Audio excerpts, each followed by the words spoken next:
తెలంగాణ ప్రజలకు తెలంగాణ సమాజానికి పట్టిన భయంకరమైన దరిద్రం చీడ పురుగు ఈ Congress party.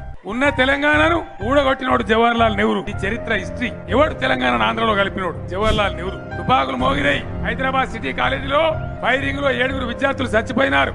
Idli sambar go back moment జరిగింది. వాటన్నిటిని కాలరాసి జబర్దస్తిగా తెలంగాణను ఆంధ్రలో కలిపింది జవహర్లాల్ నెహ్రూ. 69లో మహారాష్ట్ర మాకు ఏమైనా అడిగితే 400 మంది యువకులను కాల్చి చంపింది ఇందిరాగాంధీ. ఇదే కాంగ్రెస్ పార్టీ. తర్వాత సోనియా గాంధీ 2004 ఇస్తాని ఆ రోజే ఇస్తే అయిపోయేది. బదిలన్న ఇయ్యలే, దండం పెట్టినా ఇయ్యలే. గట్టిగా నిలబడితే గత్యంతరం లేక తల ఒక్క ఇచ్చిన తప్ప ప్రేమకి ఇయ్యలే. 14 ఏళ్ళు ఆలస్యం చేసిన ఆ కారణం చేత 100 మంది యువకులు చచ్చిపోయినారు. నష్టపోయినాం, నాశనమైనాం. 14 ఏళ్ల ఉద్యమాన్ని నిలబెట్టకపోతే ఇచ్చేవాళ్ళు కాదు.